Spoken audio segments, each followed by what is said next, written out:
Generally, the inequalities of life can be satisfactorily explained by two laws. One, the law of cause and effect, or the law of consequence. And two, the law of rebirth. Both laws harmonize with the conception of a just and loving God as taught by Christ himself. Moreover, by means of these two laws, a way to free ourselves from the present undesirable position or environment is shown, together with how to become successful, no matter how imperfect we may be now. First and foremost, there are laws guiding the various worlds. That of the physical world is commonly called the laws of nature.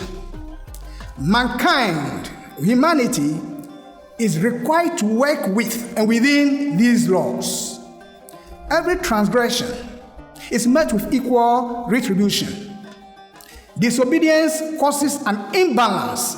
When we disobey these laws, we cause an imbalance, hence the need to restore equilibrium at the individual, societal, and natural levels. In the process of restoration, the wrongdoer suffers consequences in order to teach him or her a lesson not to repeat the wrong. The oftener the transgression, the harder, the more severe the sanction becomes. The aim is not to punish, but to enhance conscience and virtue of the spirit. Let us not forget that human beings as we are spirits in flesh. And it is the spirit that is learning the lessons in the physical world. Everything we do is by the spirit. There are unseen nature forces watching over us, and their job is to restore that balance. Their work is impersonal. These nature forces do not care who you are.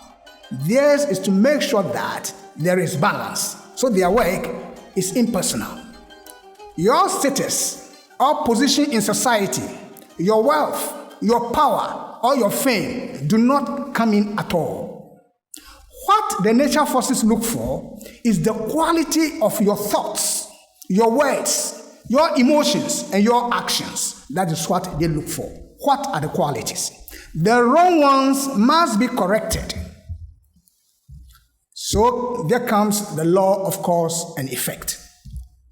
The thoughts, the words, emotions, and actions of every human being permeate the various worlds, whether we know it or not, whether the person knows it or not. The thought, the words, emotions, and actions permeate each of these worlds. The oftener they are repeated, the stronger they become. They form part of the energy field of the individual and are integral to the person's light, vibration, sound, and color, and they surround the person, every individual, what may be called aura. There are various grades of entities in the spiritual world, especially the desire world, who are attracted and they populate the energy field of the individual depending on the individual's habits. If it is a low and debased desires, entities from the lower desire world will enter into the energy field, feeding on the extracts from what a person generates anytime he or she is involved in that debased thought, word, emotion, and action. Remember, like attracts likes, and also not only physically but spiritually. Whatever we are doing, there are other forces around us. At times, when the person comes to the realization that the behavior is wrong and wants to stop, these low entities will impress upon him or her through various ways to continue to indulge in the wrong habit so that they will not be starved. Let's look at the case of the drug addict or the drunkard. At times, the person feels the urge to stop. A decision is made to stop, what you may call to repent. The low entities in his or her energy field feel threatened because they cannot satisfy themselves anymore in the absence of the vibration that comes from the fumes of the stimulants. As they feel deprived, they will try by every means possible. They will do their best to influence the drug addict or the drunkard to go back to the old ways. How did they do it? Through suggestions. They may come like a sudden thought or a sudden desire to go back, or they may use different means through friends to get you back into that old destructive low desire. They will try to influence the person to relapse. All bad habits fall under this description. If the individual is weak-willed, he or she may go back to the old ways. But if he or she has a strong will, he will reform successfully. The following are some of the low desires that attract low entities into our energy field. And we can read from Galatians chapter 5, verse 19 to 21. Coarse desires of materiality, greed, selfishness, lying, jealousy, hatred, deception, stealing, injustice, fraud, drunkenness, adultery, fornication, suicide, racism, tribalism, witchcraft, or black magic. These are all low desires. They are all low desires, and there are entities that also enjoy the extracts from the desire that we generate from using the low desires. How about the high and lofty desires? If the individual lives by high desires, he or she creates an energy field of sparkling light, of high spirituality, and evil and low forces cannot penetrate his or her energy field.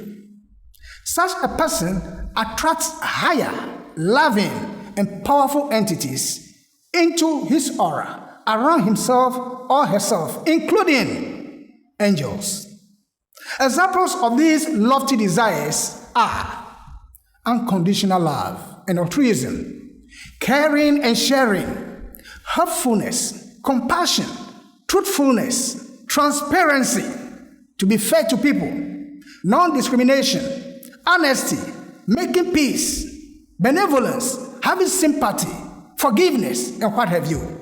They go to strengthen our higher desires. All these come into what we call the seed atom. What is the seed atom? There is an atom in the left ventricle of the heart of every human being called the seed atom.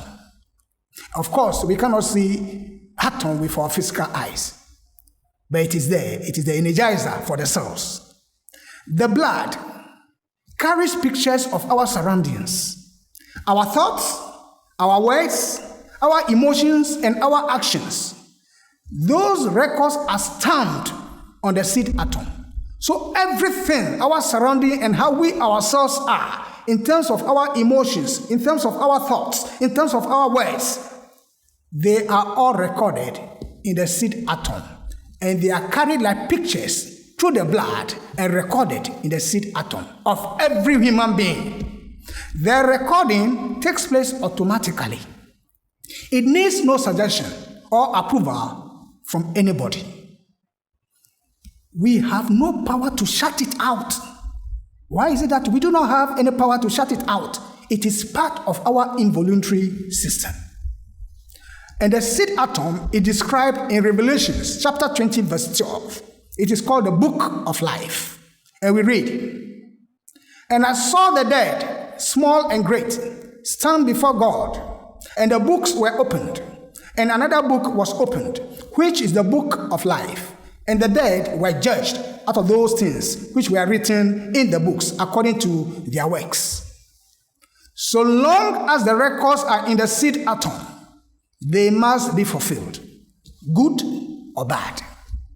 Actually, the records form the basis of forgiveness, the spirit's journey after earth life, especially through purgatory or hell, the first heaven, and so on. Those records form the basis. We will talk more about the seed atom in our lecture regarding death, hell, and the heavenly worlds.